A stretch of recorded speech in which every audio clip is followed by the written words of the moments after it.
Hello friends, my name is Reena Sen and welcome to my YouTube channel RBS official. तो friends, जैसा कि आप लोगों को पता है कि मैंने 6th क्लास की NCERT आपको कंप्लीट करवा दी है। अब मैं 7th क्लास की NCERT का चैप्टर 1 जो है वो आपको करवाने वाली हूँ। चैप्टर 1 मैंने करवा दिया है, ठीक है। ये जो है उसके क्वेश्चन आंसर हैं, ठीक है। हम पंछी उन्मुक्त गगन के। तो चलिए स्टार्ट करते हैं। देखिए, हर तरह की सुख सुविधाएं पाकर भी पक्षी पिंजरे में बंद क्यों नहीं रहना चाहते। पक्षी आंसर है, पक्षी के पिंजरे के अंदर वे सारी सुख सुविधाएं हैं जो एक सुखी जीवन जीने के लिए आवश्यक होती है, लेकिन वह परतंत्र हैं।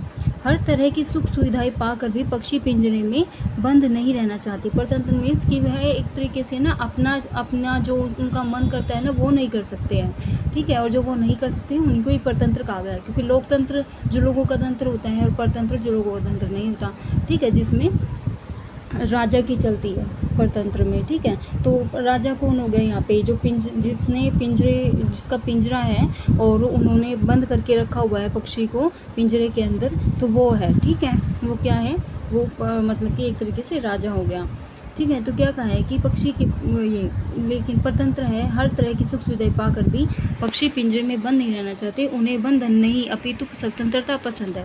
वे खुले आकाश में ऊंची उड़ान भरना, नदी झरनों का बहता जल पीना, कड़वी नींबू बोरियां खाना ही पसंद करते हैं। कवि ने पक्षी के माध्यम से बंधन मुक्त जीवन की कल्पना की है। बंधन मुक्त यानी कि कोई भी बंधन ना हो, हर बंधन से मुक्त जीवन की कल्पना की है। सेकंड क्वेश्चन क्या है कि पक्षी उन्मुक्त रहकर अपनी कौन कौन सी इच्छाएं पूरी करना चाहते हैं। आंसर देखो, पक्षी उन्मुक्त होकर नीम के पेड़ से कड़वी नींबोरियां खाना, खुले विस्तृत आकाश में उड़ना, नदियों झरनों का बहता हुआ शीतल जल पीना, पेड़ की सबसे ऊंची टहनी पर झूला और क्षितिज से मिलन करने की होड़ करते हुए अन्य पक्षियों के साथ उड़ान भरना इत्यादि इच्छाओं को पूरी करना चाहते हैं। होड़ मीन्स क्या होता है फ्रेंड्स, कि एक दूसरे से कंपटीशन करते हुए जो कि क्षितिज तक पहुंचने का, ठीक है। नेक्स्ट क्वेश्चन पे चलते हैं। नेक्स्ट क्वेश्चन क्या कहता है कि भाव स्पष्ट कीजिए। या तो क्षितिज मिलन बन जाता या तंती सांसों की डोरी। आंसर देखो, प्रस्तुत पंक्ति का भाव यह है कि पक्षी क्षितिज के अंत तक जाने की चाह रखते हैं। क्षितिज यानी कि आसमान को कहा गया है, गगन को कहा गया है, जो हमारा अंतरिक्ष है, ठीक है। तो उनके अंत तक जाने की चाह रखते हैं, जो कि मुमकिन नहीं है। क्यों मुमकिन नहीं है? क्योंकि ये तो अनंत है, ठीक है, इसका तो कोई अंत ही नहीं है। परंतु फिर भी क्षितिज को पाने के लिए पक्षी किसी भी स्थिति का सामना करने के लिए तैयार हैं। यहाँ तक कि वे इसके लिए अपने प्राणों को भी न्यौछावर कर सकते हैं, अर्थात स्वतंत्रता की कीमत उसके प्राणों से बढ़कर है। चलिए नेक्स्ट क्वेश्चन पे चलते हैं। नेक्स्ट क्वेश्चन है कि बहुत से लोग पक्षी पालते हैं, पक्षियों को पालना उचित है अथवा नहीं। अपना विचार लिखिए। मेरे अनुसार पक्षियों को पालना बिल्कुल भी उचित नहीं है, क्योंकि ईश्वर ने उन्हें उड़ने के लिए पंख दिए हैं, इसलिए उन्हें बंधन में रखना सर्वथा अनुचित है। अपनी इच्छा से ऊंची ऊंची दूरी तक उड़ान भरना, पेड़ों पर घोंसले बनाकर रहना, नदी झरनों का जल पीना, फल फूल खाना ही उनकी स्वाभाविक प्रवृत्ति है। आप किसी को भी कितना ही सुखी रखने का प्रयास करें, परंतु उसके स्वाभाविक परिवेश से अलग करना अनुचित ही माना जाएगा।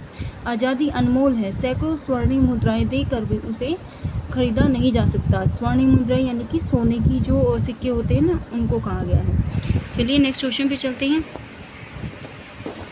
नेक्स्ट क्वेश्चन क्या कहता है कि क्या आपने अब आपकी जानकारी में किसी ने कभी कोई पक्षी पाला, उसकी देख रेख के किस प्रकार की जाती होगी। लिखिए। एक बार एक घायल कबूतर हमारे घर आ गया, जिसकी हमने देखभाल की और उसे ठीक होने के बाद हमारे साथ ही वह रहने लगा। सब घर वालों के लिए वह कौतूहल का विषय बन गया। सब घर वालों ने उन्हें एक नन्हे बच्चे की तरह उसकी देखभाल करते थे। रोज नहलाया जाता, उसके खाने पीने का बराबर ख्याल रखा जाता, लेकिन हमने उसे पिंजरे में नहीं रखा, बल्कि अपनी इच्छा अनुसार पूरे घर में उड़ता फिरता था। इस प्रकार हम पक्षी का पूरा ख्याल रखते थे। अब देखो नेक्स्ट क्वेश्चन क्या है कि पक्षियों के पिंजरे में बंद करने से केवल उनकी आज़ादी का हनन ही नहीं होता, अपितु पर्यावरण का भी प्रभावित होता है। इस विषय पर 10 पंक्तियों में अपने विचार लिखिए। पक्षियों को पिंजरों में बंद करने से सबसे बड़ी समस्या पर्यावरण में आहार श्रृंखला असंतुलित हो जाएगी। जैसे घास को छोटे कीट खाते हैं, तो उन कीटों को पक्षी खाते हैं।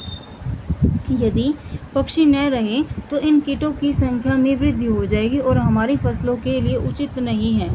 यह कारण पर्यावरण असंतुलित हो जाएगा। इस कारण क्या है, पर्यावरण असंतुलित हो जाएगा जब पक्षी फलों का सेवन करते हैं तब बीजों को यहाँ वहाँ गिरा देते हैं, जिससे फलस्वरूप नए पौधे पनपते हैं।